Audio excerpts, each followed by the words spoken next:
Como les venía diciendo, en el tema pasado se vio como una estructura de la forma en que se van a resolver estos conflictos. Como en cualquier relación entre personas, pues empezamos con una plática, tratamos de resolverlo o persuadir a la otra persona de que no continúe con ese problema porque se le va a hacer un poco más complicado. Si se fijaron, los medios diplomáticos son esas alternativas entre algunos estados que ya tienen experiencia de poder resolver dichos conflictos. Los va a hacer a través de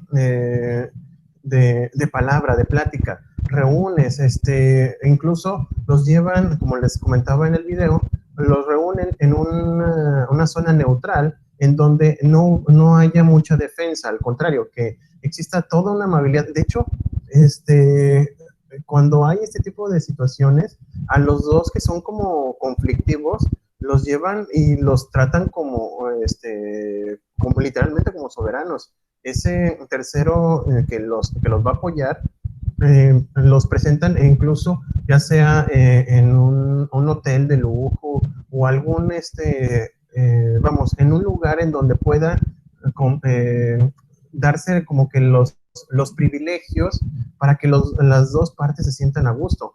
No es cualquier cosa que haya un conflicto entre los estados. Siempre tiene que haber, vamos, el hecho de que haya esa fricción va a implicar la pérdida de millones de dólares o de euros o la moneda que ustedes decidan, nada más por ese conflicto. Y lo que quieren esos otros estados, sobre todo, bueno, siempre hay un interés económico. La mayoría de las veces, pues el hecho de que hagan ese tipo de convenios o de relaciones para resolver ese conflicto, implica indirectamente la solución de alguna empresa que le urge que se resuelva esa situación, porque ahí tiene invertido cierta cantidad de dinero. Y no es cualquier cantidad de dinero, es impresionante el dinero que se puede invertir en un estado. Y para colmo de los males, cuando existe ese conflicto, pues la pérdida, prefieren invertirle una cantidad extra de dinero a la pérdida total de toda la inversión.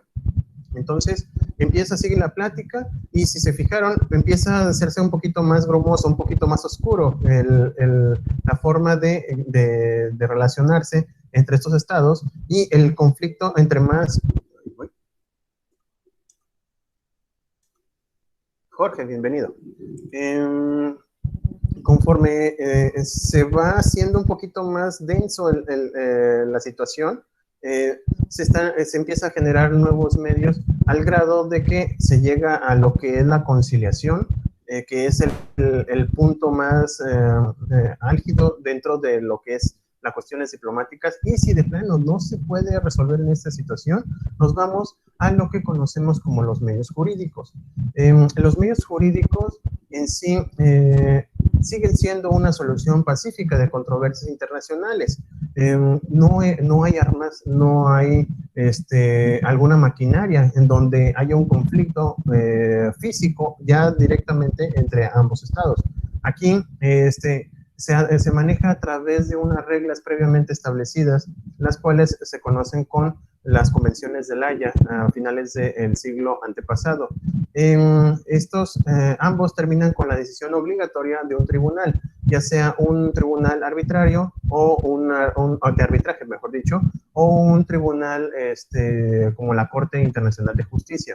En estos, la diferencia es de que en el arbitraje obviamente va a haber un laudo, pero el arbitraje va a ser ya más específico, está especializado en las materias que se quieren resolver. Si es materia laboral, como pasa o como pudiese pasar con México, no sé si escucharon, revisaron u oyeron alguna noticia en donde ya hay una segunda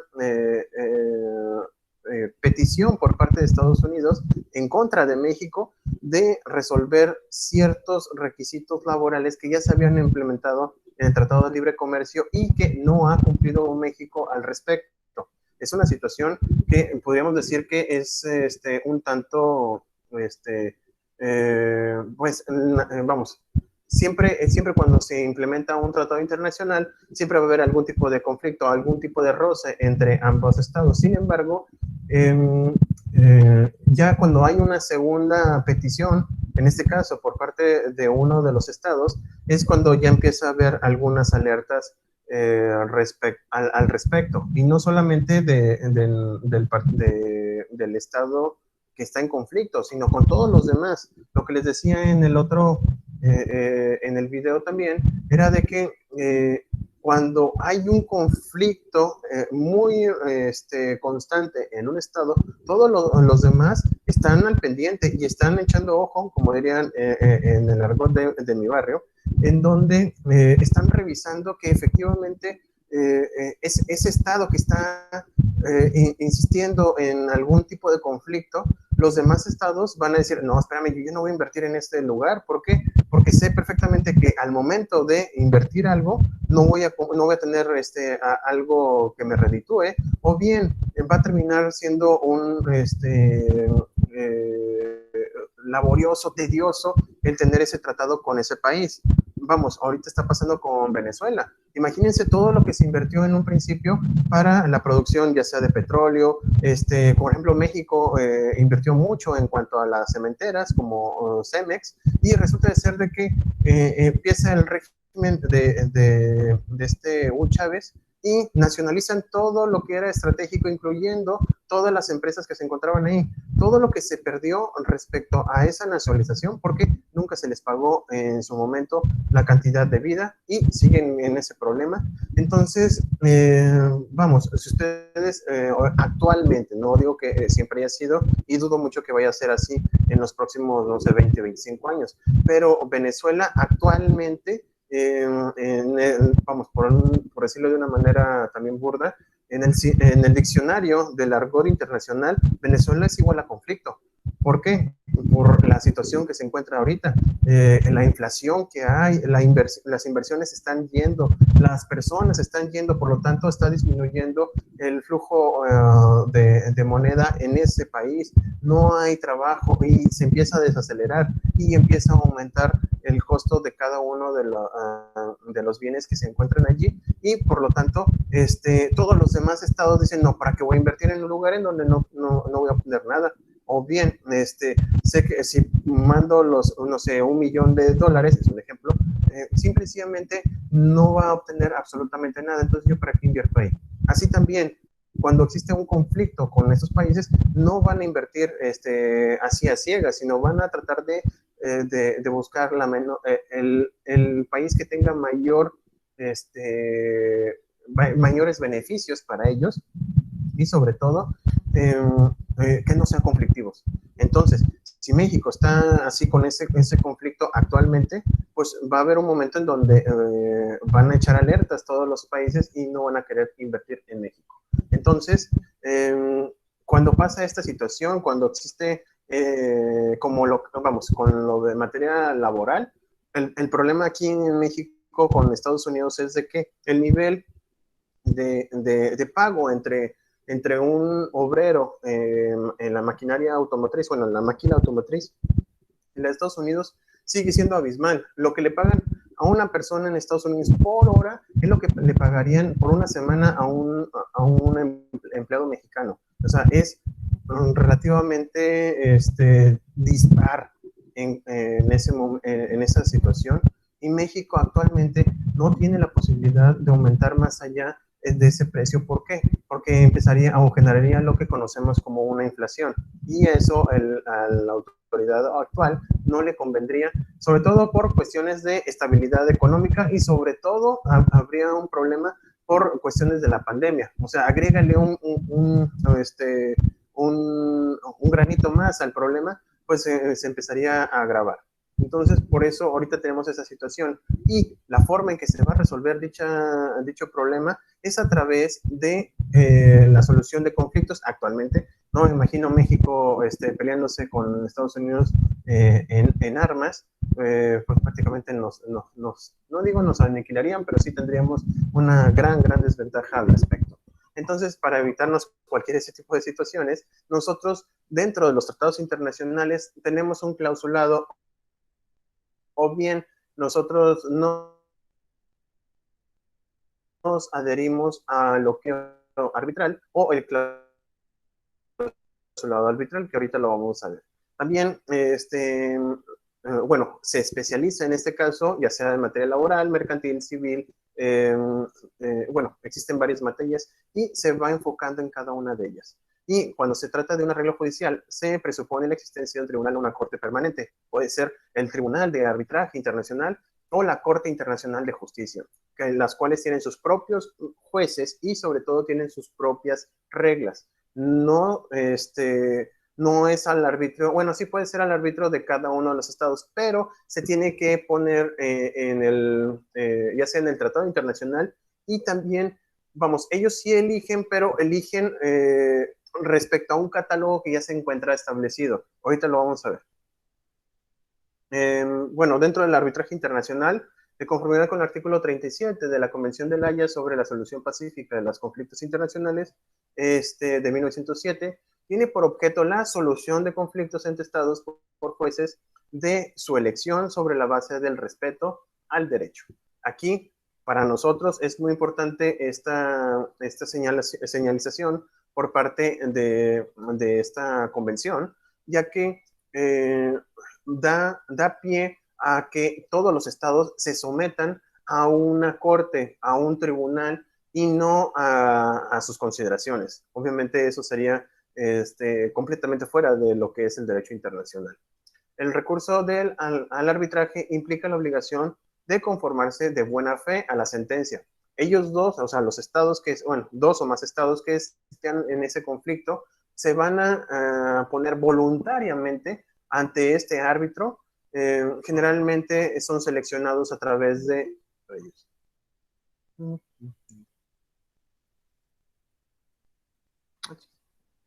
Alguien tocó fuerte y no apareció. Por lo que el arbitraje tiene como fundamento el consentimiento de los estados en el litigio, siendo la sentencia o laudo arbitral obligatoria, constituyendo un medio apropiado para la solución de las controversias jurídicas. ¿Okay? Ah, caray. Me desaparece Gabriel. Bueno, en la siguiente, ahora sí le damos entrada. Bueno, entonces, el arbitraje como tal va a estar compuesto por aquellos que hayan elegido dichos estados a través de un listado, sobre todo a una situación personalizada.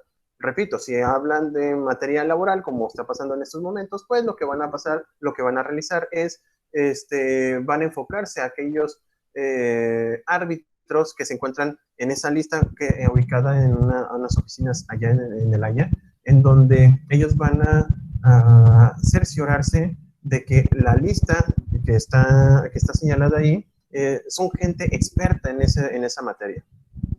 Bueno, la primera conferencia de paz de La Haya en 1899 se suscribió en la Convención para la Solución Pacífica y Controversia de Conflictos Internacionales, que fue, ahora sí, no se me va. Bienvenida, Katia.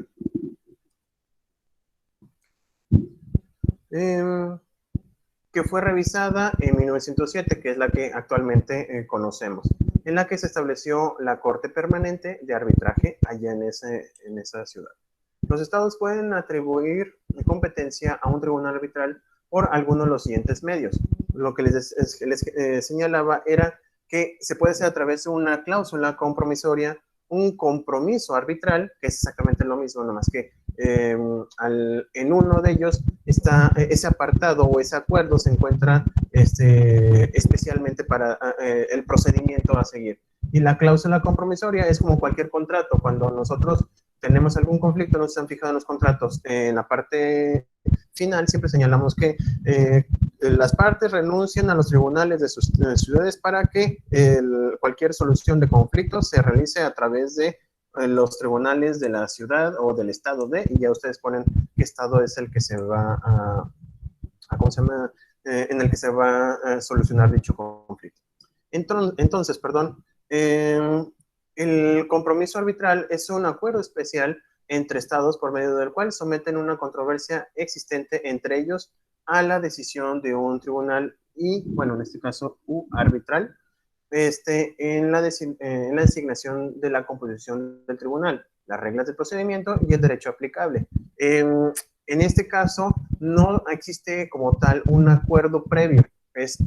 Pasa el conflicto y en lugar de irse a un tribunal, entre las partes van a decidir qué es lo que cómo es que se va a resolver ese conflicto. Ya ven que habíamos hablado sobre las soluciones diplomáticas. Si se fijan, en ese momento, pues no había una forma de resolver ese conflicto. En este caso, el compromiso arbitral estalla el conflicto, no teníamos nada previo para resolverlo, está el conflicto, vamos a comprometernos a un arbitraje. Entonces, así es como se puede generar este tipo de arbitrajes. La otra es, como les comentaba, es a través de un acuerdo, vamos, en un acuerdo, tratado o convenio, en donde los estados contratantes se obligan a someter a arbitraje las controversias que puedan surgir entre ellos con respecto a la interpretación y aplicación del tratado. En este caso, ya no hay algo previo, sino que más bien están previendo esta situación con todos los estados. Es decir, van a tratar de enfocar sus esfuerzos primero en el tratado, y ya si hay algún conflicto en ese tratado, bueno, en la interpretación de ese tratado, entonces lo que va a pasar es de que ya tenemos la forma en que vamos a solucionar el conflicto. Y eso está padre porque prevén y sobre todo ya pueden tener una estrategia cada uno de los estados para poder resolver dichos conflictos. También está el Tratado General de Arbitraje o de Solución Pacífica de Controversias, que es aquel por medio del cual dos o más estados pueden convenir someter al arbitraje todas las controversias o determinadas categorías de controversias que surjan entre ellos y que no puedan resolverse por negociaciones directas. ¿Qué quiere decir eso? Cuando existe algún tipo todavía no existe el conflicto, y todavía no existe el tratado, sino existe como un listado entre las naciones en donde ellos ponen así como en un tablero, imagínense un tablero público en donde dice, México va a resolver, o sea, como que ofrece a todos los demás estados, y dice, México ofrece para resolver conflictos en materia mercantil, marítima, laboral, no sé, ciencias, patentes, todo lo que ustedes gusten. México señala en una lista internacional cómo va a someter dichos conflictos, y así es como se va a enfocar cuando así suceda en su momento. México tiene un listado ahí en el Haya en donde dice, cuando se traten de materia tal, México se va a someter a arbitraje.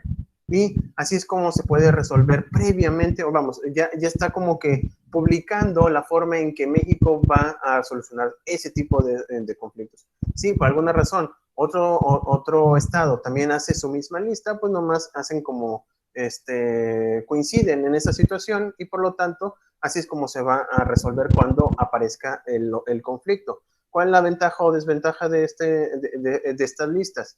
Que en principio de cuentas puede ser de que el conflicto no surja a través de tratados o acuerdos internacionales, sino que este conflicto surja de una situación espontánea o bien alguna...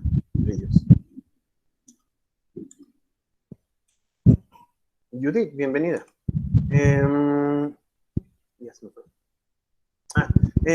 No implica como tal un acuerdo, un tratado internacional. No existe en ese momento. México nomás está expresándose que cuando por alguna razón haya un conflicto de X naturaleza, por ejemplo, a lo mejor, ahorita que estaba viendo la Eurocopa, si imagínense Macedonia del Norte, México no tiene ningún tratado con ese país. Imagínense que no existe nada, absolutamente nada, pero resulta ser de que por alguna situación existiera un conflicto con Macedonia del Norte en materia mercantil. No sé, una empresa pasó a alguna situación y por lo tanto hay ese conflicto. Como no existen tratados internacionales, pero pero existe esa lista, Macedonia puede decir, pues yo también hago, yo ya declaré a nivel internacional que yo voy a resolver mis conflictos a través de arbitraje. Si México hace lo mismo, pues ahí es donde se hace como si estuvieran comulgando con esa situación. Entonces, con el propósito, señala nuestra diapositiva, de facilitar el recurso de arbitraje, la primera conferencia de paz de La Haya en 1899 creó la Corte Permanente de Arbitraje. Para facilitar su funcionamiento, estableció una oficina, ya sabrán en dónde, en La Haya, destinada a ser la Secretaría de la Corte. Esta Corte tiene como función principal llevar una lista de personas de reconocida competencia en cuestiones de derecho internacional, le vamos a llamar Grupo Nacional, para ejercer funciones arbitrales y pueda llegar a constituir un tribunal arbitral. Aquí lo que sucede es de que, no sé si ustedes han visto las listas de peritajes, o en donde todas las personas que tienen alguna experiencia y son expertas en una rama científica, profesional o artesanal, en algunas ocasiones así puede ser, a través del periódico oficial del Estado se hacen esas listas, y ustedes cuando tengan algún conflicto en particular con alguna situación de algún caso en materia procesal, llámese civil, mercantil, lo que ustedes gusten, y necesitan un perito, ustedes pueden ir a la página, o al periódico oficial, mejor dicho, en donde ustedes van a ver las listas de quienes están habilitados como peritos en el Estado. Ustedes seleccionan a uno y lo van a presentar como prueba pericial en el procedimiento que ustedes están llevando a cabo. Así también pasa en materia internacional. Obviamente no es peritaje. Aquí lo que sucede es de que si existe algún conflicto y lo quieren resolver a través de arbitraje, allá en esa secretaría, bueno, en la Secretaría de La Haya, de la Corte, en este caso del Tribunal Arbitral, lo que va a pasar es de que les van a presentar las listas de quienes son expertos en materia arbitral de ciertas materias. Repito, si por alguna razón estamos hablando de algo en específico, por ejemplo, hidrocarburos, no sé, acueductos, bueno, donde pase, por ejemplo, tuberías a través de golfos o de mar, o sean subterráneas, y existe un conflicto en estos estados, a lo mejor hay una persona especializada en particular para resolver este tipo de conflictos entre los estados. Son muy particulares, por eso es una lista enorme en donde ellos pueden presentar, se presentan ahí en esas listas, y ustedes, en este caso el Estado, va a poder revisarlas, y sobre todo va dentro del procedimiento de creación del tribunal arbitral, van a seleccionar a las personas que van a conformar dicho tribunal.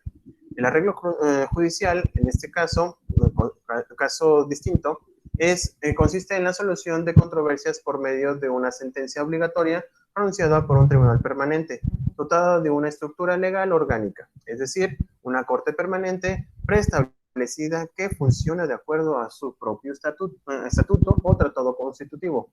La Corte Internacional de Justicia es la sucesora de la Corte Permanente de Justicia Internacional instituida en el Tratado de Versalles, allá cuando terminó la Primera Guerra Mundial, y se creó la Sociedad o la Liga de las Naciones, algo así como la Liga de la Justicia, pero versión antigua. Y se mantuvo efectivamente en funciones hasta la Segunda Guerra Mundial, aunque prácticamente no tuvo tantos conflictos que resolver en su momento, porque, desde que termina la Primera Guerra Mundial hasta la Segunda, hubo ciertos conflictos que trataban de evitarse hasta que sucedieron. Fueron como conflictos oscuros, en donde todo el mundo sabía que pasaban, pero que nadie quería señalar o nadie quería exhibir, y al final de cuentas eso explotó. Entonces, por eso surge la Corte Interamericana, Corte Internacional de Justicia. Pero previo a ello, lo que quería decirles en materia de arbitraje es de que la estructura del arbitraje, no solamente en La Haya, se establecen quiénes son árbitros. Bueno, pues, quiénes van a ser los árbitros dentro de esos conflictos, sino también tienen sugerencias respecto a cuáles son el procedimiento a seguir. Y sobre todo también hablan así como, en serio, es como un catálogo internacional en donde ustedes, los estados que están en conflicto, van a ir seleccionando a quienes van a generar el tribunal internacional, y sobre todo pueden manejar algún tipo de concepto de un tercero en discordia. Obviamente cuando está heterocompuesto por aquellos que elijan un estado y otro, pues obviamente algunos van a elegir o van a determinar a favor de quien los eligió, y puede seguir el conflicto en la mano. Para evitarnos esa situación, generalmente se pide o se ofrece a un tercer estado que seleccione algún árbitro que va a ser el neutral objetivo en cuando exista algún tipo de empate técnico o un empate en la resolución. Entonces, los dos estados seleccionan a quienes van a conformar ese tribunal de arbitraje, presentan los periodos, es decir, pueden señalar, empezamos hoy, 21 de junio, seleccionando a los árbitros, y el periodo de pruebas va a ser dentro de 20 días, dentro de otros 30 días va a ser el de alegatos, bueno, desahogo de las pruebas, en 40 días más va a ser el de alegatos, y por último va a haber una sentencia que en este caso se llama laudo de un tribunal internacional, el cual va a estar sometido a la obligatoriedad de la buena fe por parte de las personas o de los estados, en donde si bien pues no hay así como, es que sí hay una opción de ¿cómo se llama? No cumplir con dicho laudo, pero por la costumbre internacional y por ¿cómo se llama? El qué dirá de la sociedad internacional, implicaría, como siempre, la obligación de cumplir por parte del Estado perdedor. Y sobre todo, los costos. Cuando estamos hablando ya de corte internacional o bien de tribunales arbitrales, estamos hablando de costos muy, muy grandes. Vamos, no sé si ustedes vieron lo de la línea 2 del metro. Nada más para determinar quién tuvo la culpa, o sea, el peritaje o el informe que da, en este caso, el Instituto de allá de Noruega, fueron de 25 millones, no me acuerdo si son de pesos o de dólares, no me acuerdo exactamente, pero si fue de pesos, pues sí es bastantito, y si son 25 millones de dólares, pues es mucho más. Les costó más el peritaje que lo que pasó con estas personas. Y si lo estamos hablando nada más de un solo informe, imagínense lo grave o lo caro que podría ser de un tribunal arbitral. Por eso siempre es preferible, si ustedes tienen algún conflicto, siempre hay que mediar, y ustedes como expertos en la materia de derecho, cuando salgamos de los cuatrimestres, ya estamos a punto de ser cuasi, bueno, ya somos cuasi abogados, ustedes van a tener la posibilidad de mediar con sus clientes respecto a un conflicto. Siempre es mejor un mal arreglo que un buen juicio. Y se los digo, lo diría como amigos, como maestros y alumnos, y también por experiencia, en donde si ustedes saben tratar a su cliente y sobre todo tratar al contrincante, ustedes van a ser los reconocidos, y sobre todo van a poder van a ser reconocidos no solamente por su cliente, sino también por la otra persona, y sobre todo, esas personas lo van a recomendar porque saben perfectamente de que ustedes van a lograr una solución a su conflicto. Ya si se tienen que ir a un juicio, pues ya tienen todo el combo completo. Tienen lo de que es como buen mediador, y sobre todo, pues serán unos expertos en el litigio en cualquier tipo de materia.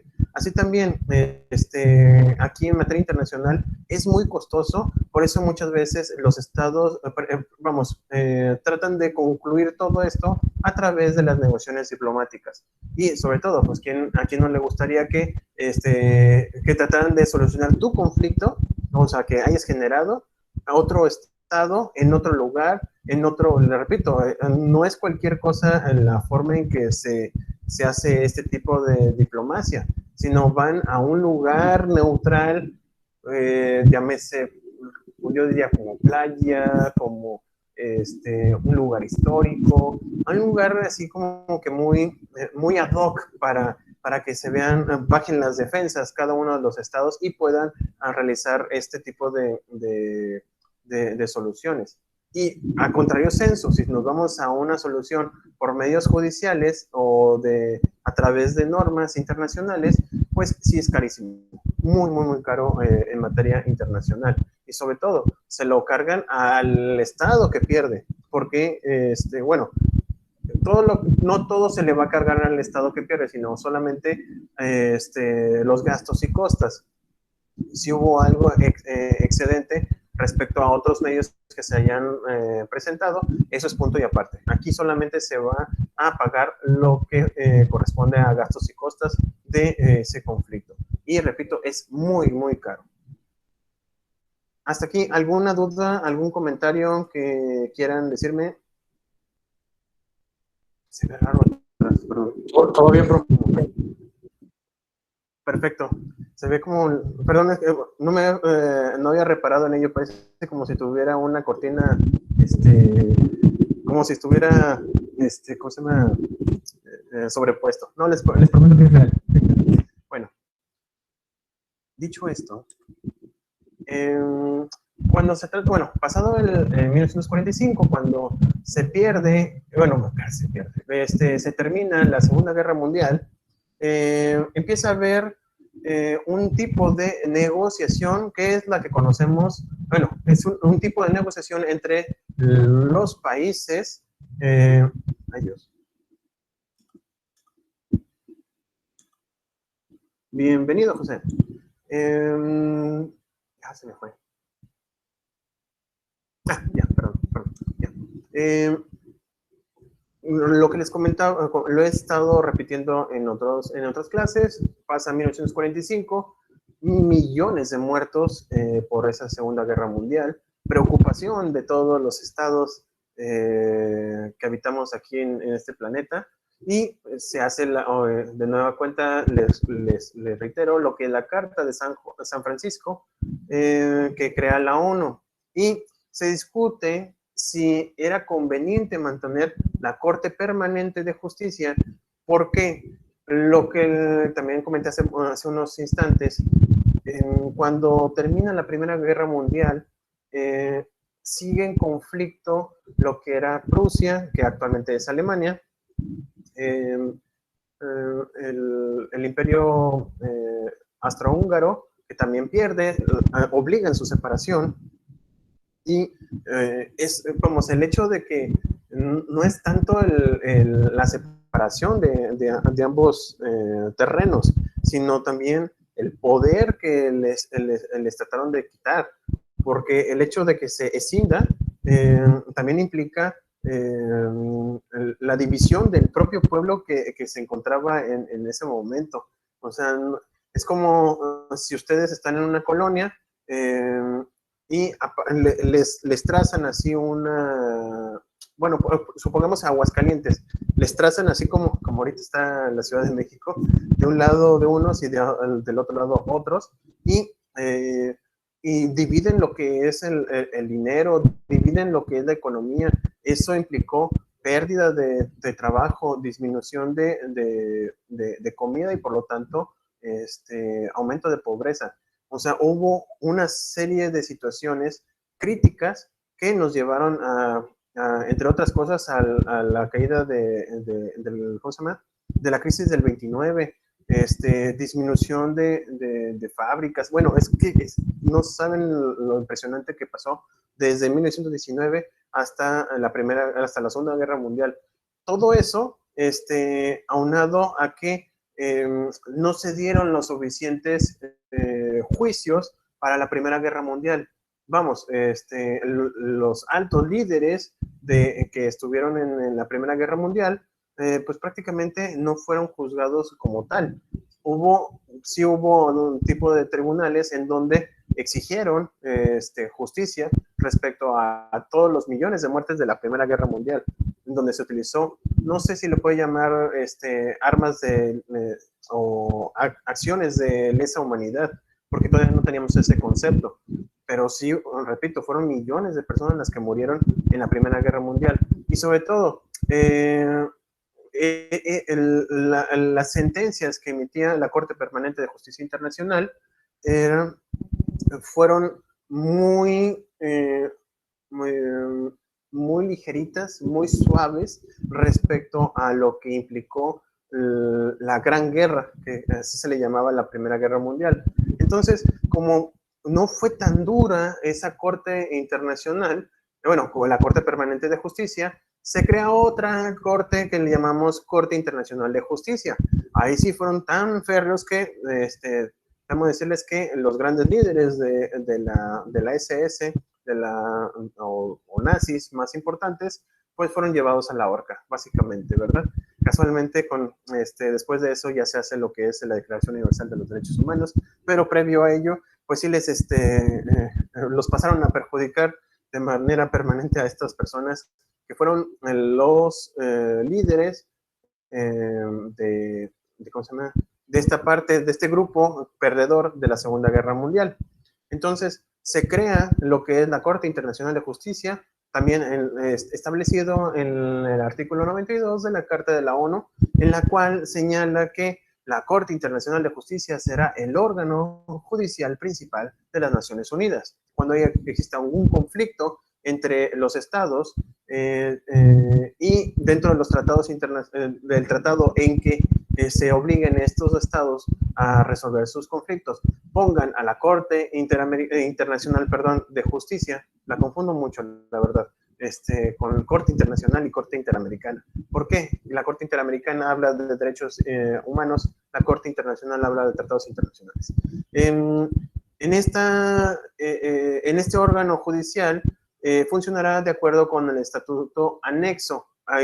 Vamos a verlo en esta y la siguiente clase, cómo está en función, cómo es la función de esta Corte Internacional, que está basada en el de la Corte Permanente de Justicia Internacional y que forma parte integrante de esta carta. Bueno, así señalaba la Carta de la ONU, en donde se hace esta nueva figura y se fijan, la ONU como tal pareciera como un órgano autónomo internacional.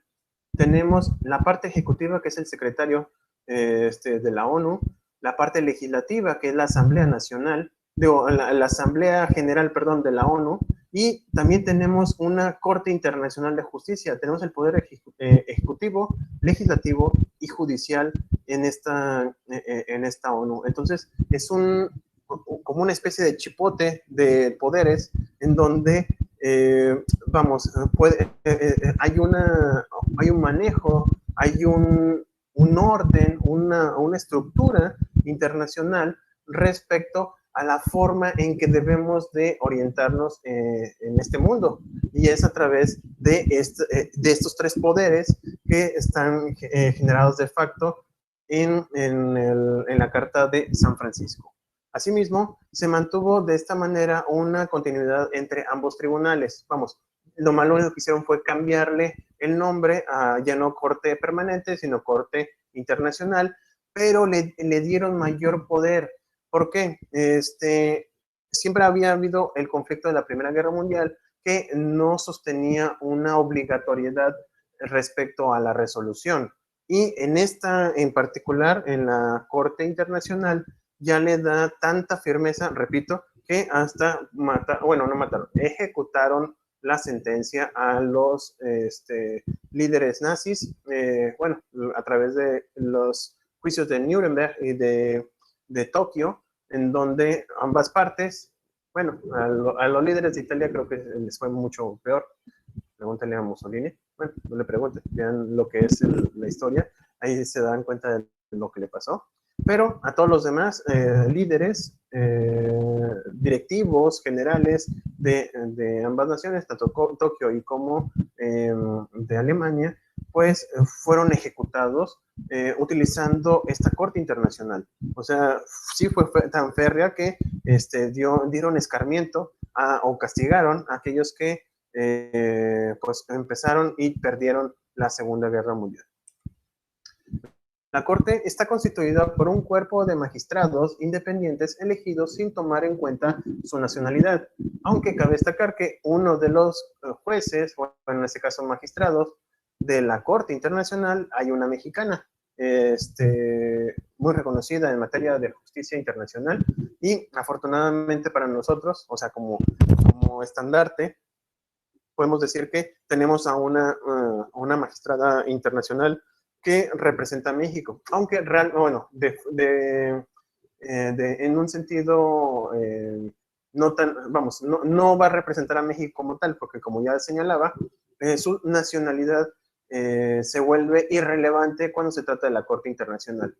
De entre personas que gozan de ella alta consideración moral y que reúnen las condiciones requeridas para el ejercicio de las más altas funciones judiciales en sus respectivos países, o que son jurisconsultos de reconocida competencia en materia de derecho internacional.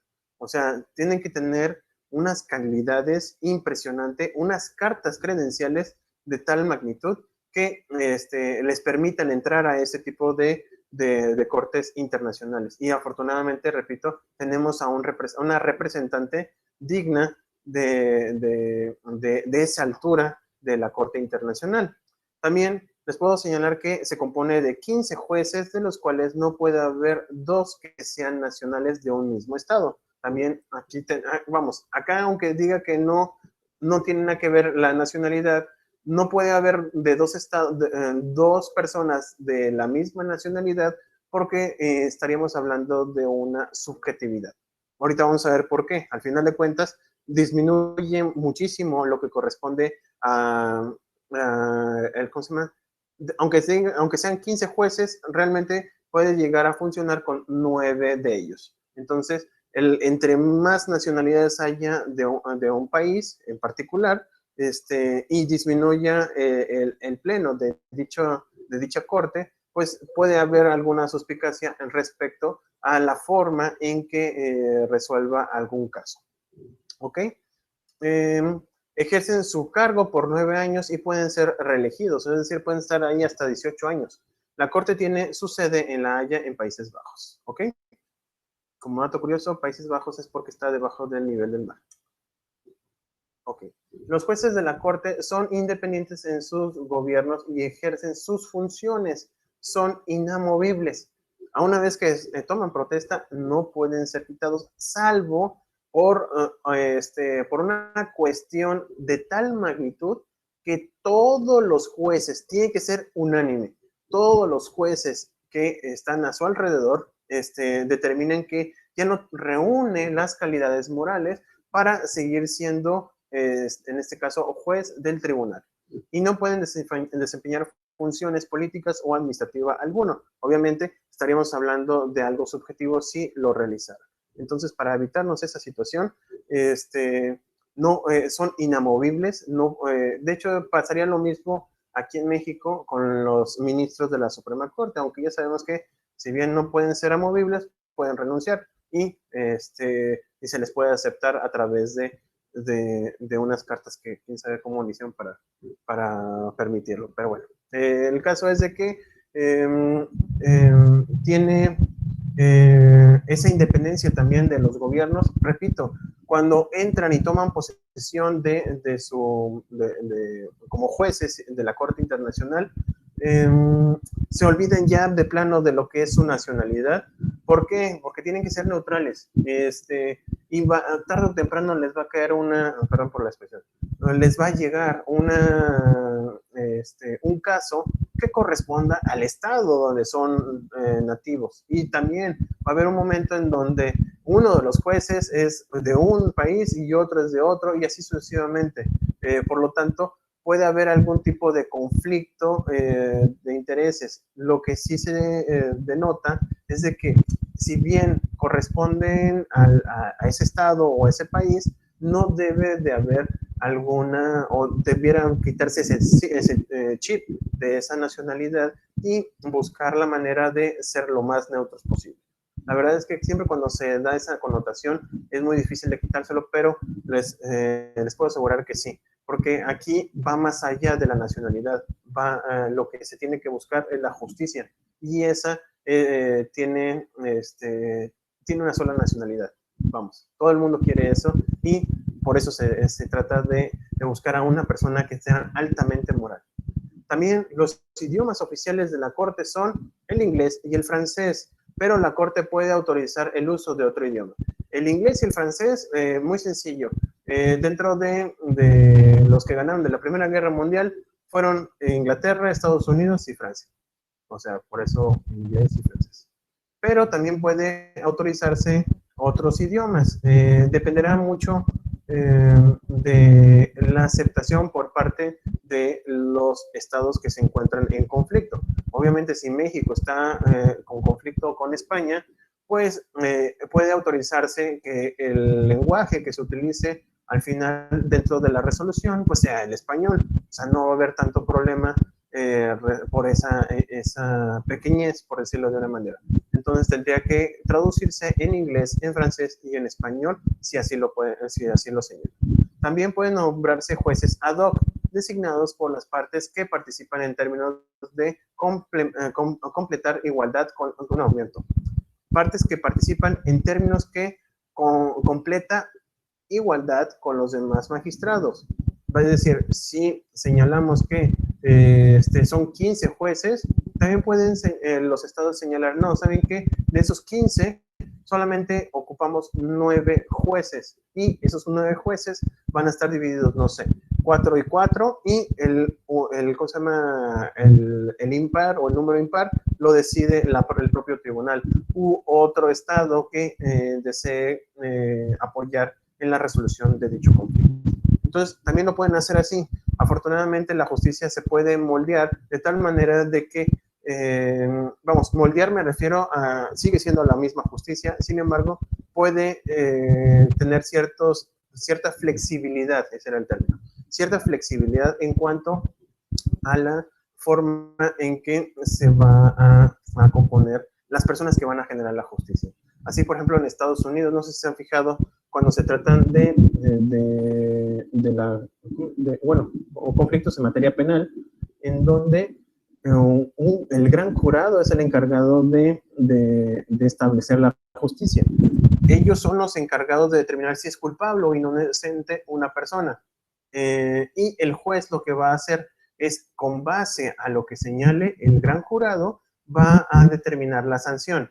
Si, por ejemplo, en materia de homicidio, si dicen el gran jurado que es inocente, pues no se le va a determinar más allá que la puesta en libertad de esa persona. Pero si por alguna razón lo declaran culpable, el juez en un momento determinado o en un siguiente momento va a señalar cuál es el castigo que se le debe de imputar a esta persona. Pero eso ya no es asunto del gran jurado. Acá en lo particular, acá se tiene la opción de que a través de un descarte de 50 personas, lo disminuyen, si no me falla, son a 25 o a 20, van seleccionando, van descartando a ciertas personas para que quede ese número determinado del jurado, pues, de personas que van a integrar el jurado. Así también acá, en materia internacional, pueden las dos partes seleccionar a quienes van a ser los jueces o el tribunal que va a juzgar con quién está haciendo lo correcto o quién está haciendo lo incorrecto en materia de derecho internacional. ¿Ok? Normalmente la Corte funciona en pleno, es decir, 15 jueces. El quórum se establece con 9 jueces. O sea, si se fijan, tiene que ser la mayoría, como 3/4 partes, no, 6. La mitad y 3, como una cuarta, 2 tercios, más o menos, como 2 tercios del pleno. pero el estatuto permite que la Corte pueda funcionar en salas con menos miembros. ¿Qué significa esto? Va a permitir la facilidad de tener como una especie de procedimiento sumario. Recuerden que cuando se le pasa a todos los jueces el caso, bueno, el quien propone o quien tiene la posibilidad de, le llaman aquí juez instructor, el que le llega el caso, se lo presenta a los demás jueces para que ellos lo revisen y posteriormente aprueben la sentencia definitiva. No es lo mismo que sean 9 jueces o en este caso en las salas que sean 5 jueces los que van a resolver el caso a 15 jueces. Es demasiado. Es más, incluso puede disminuirse hasta 3 jueces los que van a resolver dichos casos. Esos 3 jueces nada más se le va a proporcionar un proyecto de sentencia a 2 personas o a estos 2 jueces y no a todo el pleno de la Corte Internacional, porque eso implicaría mayor lectura, le daría más lentitud a la situación y por lo tanto, pues tardaríamos un poquito más en resolver dicho conflicto. La sala de asuntos especiales que puede ser establecida para conocer determinadas categorías de litigio, como los litigios de trabajo y los relacionados a la comunicación y al tránsito. Lo que les comentaba en materia laboral del Tratado de Libre Comercio con México respecto a esto de las máquinas automotrices. Si bien puede ser de que se pudo haber llegado a través de un tribunal de arbitraje, también puede ser a través de la Corte Internacional. Obviamente, si se trata de una corte, de un tribunal arbitral, va a ser muchísimo más rápido que si fuera a través de la Corte Internacional.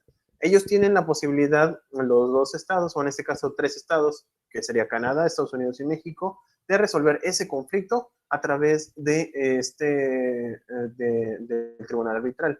Pero si no, existen este tipo de salas de asuntos especiales en donde pueden resolver en materia de trabajo esta situación. Y sobre todo es más rápido definitivamente, pero sigue siendo pero muy costoso para las partes resolverlo a través de esta situación. ¿Ok? Y las salas ad hoc a petición de las partes en un asunto determinado para conocer de él. Lo que les comentaba hace poquito respecto en materia de hidrocarburos. Pueden hacer una solución de este conflicto a través de una sala ad hoc, en donde se trate de algo a través de jueces que han realizado algún criterio o tienen algunos antecedentes en su haber en esta materia de hidrocarburos. Entonces, de todos los 15 jueces, se seleccionan a los que ya han resuelto o han emitido algún tipo de proyecto al respecto. También, a petición de las partes en un asunto determinado para conocer de él, se considera dictada por la Corte la sentencia pronunciada por cualquiera de estas salas, de conformidad con el artículo 34 de su estatuto. En lugar de que los 15 estén en pleno, porque también otra cosa, como son internacionales, tienen que reunirse todos, técnicamente deben de estar en la misma ciudad, pero por algunas circunstancias puede que algunos jueces no se encuentren allá en los Países Bajos y por lo tanto no se tenga a todos en su momento y sobre todo no tengan los 9 jueces que son los mínimos que se establecen para su pleno. Si hacen una sala ad hoc en donde solamente haya 3 jueces y puedan resolverlo, sería como si estos 3 jueces representaran a los 15 jueces que corresponden a la Corte Internacional. También, de conformidad con el artículo 34 de su estatuto, solo los estados podrán ser parte en casos ante la Corte. Ahí sí, de plano, ninguno puede haber un tercero interesado, no puede haber alguien de buenos modos tratar de apoyar a un estado frente a otro, porque eso implicaría una intervención por parte de un tercero respecto de una situación que solamente se tiene que responder y se tiene que contestar entre las dos partes. Bueno, pueden ser, si es un convenio multilateral, Solamente aquellos que se encuentran interesados en resolver dicho conflicto son los únicos que van a poder intervenir, y los demás son como, van a estar nomás mirando. No pueden entrar, no pueden intervenir, no pueden dar ni siquiera algún consejo dentro de la Corte Internacional. La competencia o jurisdicción de la Corte puede ser contenciosa o consultiva. Yo ya les había comentado respecto a una parte consultiva de todos los órganos internacionales. Ahí hay algunos órganos que son expertos respecto a algún tema en particular y pueden pronunciarse al respecto, a esa situación en particular. Cuando se trata de una competencia que es contenciosa, es cuando la Corte, por medio de su autoridad o poder administrativa de justicia, se pronuncia de una manera a una decisión obligatoria sobre el fondo de una controversia que le ha sido sometida. Para que pueda decidir sobre una determinada controversia, es necesario que los estados que son parte le hayan conferido competencia o jurisdicción para ello. Es decir, los dos estados, a través de un contrato o un tratado internacional, mejor dicho, en donde señalen a la Corte Internacional de Justicia que se someta a su consideración cualquier conflicto entre ellos, es lo que le va a dar la jurisdicción. Es decir, le va a dar la competencia a realizar dicha situación. De lo contrario, no lo va a poder hacer. Si en el contrato hay una cláusula arbitral, pues solamente el tribunal arbitral va a ser el que va a entrar. No va a poder estar en la Corte Internacional y está prohibido hacer ese cambio si una de las dos partes no lo considera adecuado. Si unos ya dijeron que va a ser a través de arbitraje, arbitraje será y punto. Y si entre los dos señalan que es a competencia de la Corte, así también va a ser. Entonces, eso va a ser a través de los tratados, convenios y las listas que les había mencionado. ¿Ok? La competencia contenciosa de la Corte está reglamentada en el artículo 36 de su estatuto. En esta disposición se indica las formas en que los estados pueden manifestar su consentimiento para conferir competencia a la Corte, y estas son las mismas o se parecen muchísimo a las del tribunal arbitral. El primero de ellos es el del compromiso, el tratado o convenio y la cláusula opcional. El compromiso es un acuerdo especial entre dos o más partes, o más estados, perdón, por medio del cual somete una controversia ya surgida a la Corte Internacional de Justicia. Constituye un verdadero tratado y debe ser notificado al secretario de la Corte. Aquí es lo que pasaba en el tribunal arbitral. No había ningún antecedente, nadie había firmado nada respecto a someterse a la Corte Internacional. Resulta de ser de que entre ellos los estados dicen, ¿saben qué? Para evitarnos más conflictos, vamos a someter este conflicto ante la Corte Internacional. Y los dos aceptan ir hacia allá. Es decir, le van a dar esa opción a la Corte Internacional. Bien, puede ser el tratado o convenio, que es cuando un tratado sobre solución pacífica de controversias, los estados contratantes convienen que todas las controversias o determinadas categorías de controversia que surjan entre ellos deberá ser sometida a la Corte Internacional de Justicia, o cuando den controversia que surja con motivo de la interpretación o aplicación de dicho tratado. También parecido al tratado, a los tribunales arbitrales. A lo mejor dentro del convenio renuncian a todo tipo de solución de conflictos internacionales y se van a someter a la Corte Internacional. Entonces, ya no hay más, ya está establecido, ya está señalado en el tratado que así es como se va a resolver.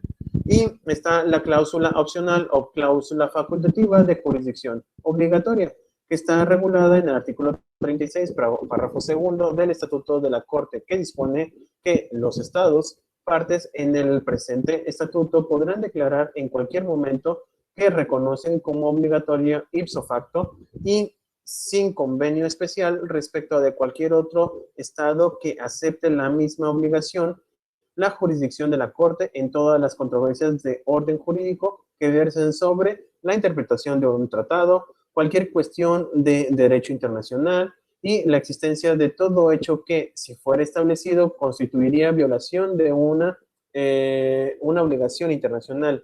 La naturaleza, aquí me faltó cambiarlo, perdón. Aquí. La naturaleza o extensión de la reparación que ha de hacerse por el quebrantamiento de una obligación internacional.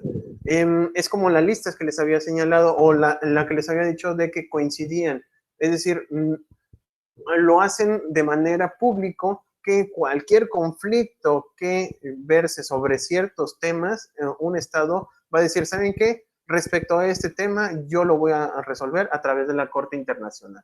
Lo presenta de manera pública y ya no es necesario que se encuentre ni en el tratado ni haga una declaración o un compromiso al respecto. Simple y llanamente lo que va a hacer es señalarlo así, abiertamente, de que cuando se trata de estas situaciones, lo va a resolver a través de la Corte Internacional. Las declaraciones de aceptación de la cláusula opcional puede hacerse incondicionalmente o bajo condiciones de reciprocidad por parte de varios o determinados estados o por cierto tiempo. Muchas ocasiones México lo ha hecho por 20 años o los 99 como cualquier otra sociedad. No sé por qué, 99. Ellas deben de ser remitidas, para su depósito al Secretario General de las Naciones Unidas. La práctica ha admitido que los estados puedan formular sus declaraciones sujetas a reserva que excluyan de la aceptación de la competencia de la Corte ciertas categorías de controversias. En lugar de irse al tribunal arbitral, donde señala este tipo de conflictos, donde pueden declarar cuándo va a ser resuelto a través de los tribunales arbitrales, lo que se hace es mandar dicha lista de los casos que se pueden revisar a través de la Corte Internacional, pero lo van a hacer a través del Secretario General de la ONU. Presentan como su menú jurídico, no sé cómo lo puedo llamar de una forma que no sea tan, que sea un poquito más explicativo. Es como un catálogo por parte de México, supongamos que es México, va a decir, cuando se trate, vamos a entrar a la corte cuando se trate de los siguientes temas. Y ya empieza. Siderurgia, hidrocarburos, luz, agua, medios reciclados, etcétera. Entonces, él hace su lista y la presenta ante el secretario ¿cómo se llama? El secretario general de la ONU.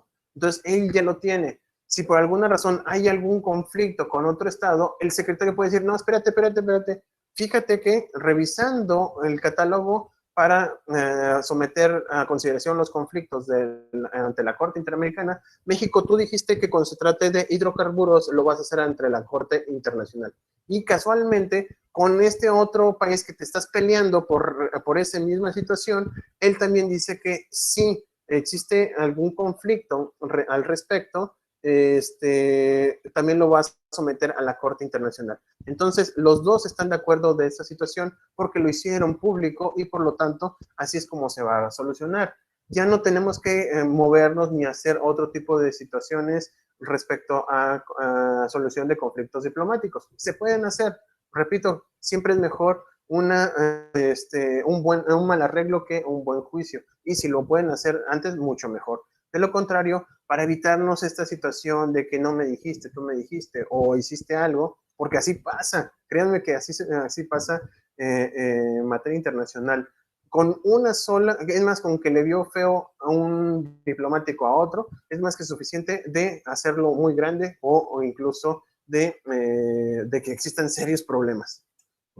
De conformidad con el artículo, ya vamos a acabar, yo creo que este es la última diapositiva para que descansen. De conformidad con el artículo 36, párrafo 6 del Estatuto de la Corte, es juez de su propia competencia y tiene el poder de interpretar a efectos de los instrumentos que rigen dicha competencia. Y según lo establecido en dicho artículo, en caso de disputa en cuanto si la Corte tiene o no jurisdicción, la Corte decidirá. ¿Qué quiere decir eso? En ocasiones se somete a consideración la Corte Internacional algún caso en particular, pero resulta de ser de que investigando la Corte puede ser de que ya esos estados hayan determinado que se va a resolver a través de conciliación o algún tipo de arbitraje. Y por lo tanto, puede rechazar la Corte el revisar dicho acto o dichos casos. Es decir, lo va a decir, no saben qué, sí soy, sí tengo competencia para resolver esto, o no, puede decir, ¿saben qué? Es que este conflicto es interno, o es este conflicto corresponde a derechos humanos y no va a mí como corte internacional, sino lo tenemos que delegar o lo tenemos que llevar a otra corte que es de menor rango o a lo mejor ni siquiera es de corte internacional. Dice, no, ¿saben qué? Es que eso es un conflicto interno, ya no lo puedo resolver yo o no lo puedo resolver yo,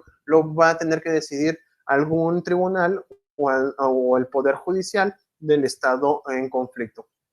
También puede pasar de que, y sí ha pasado, de que hay un conflicto entre dos estados, llámese países, lo llevan a la Corte Internacional y resulta ser de que esos dos estados se unifican o bien se separan y ya no tienen elementos para justificar la determinación por parte de la Corte. ¿Ok? Entonces, creo que hasta aquí estaríamos concluyendo el día de hoy.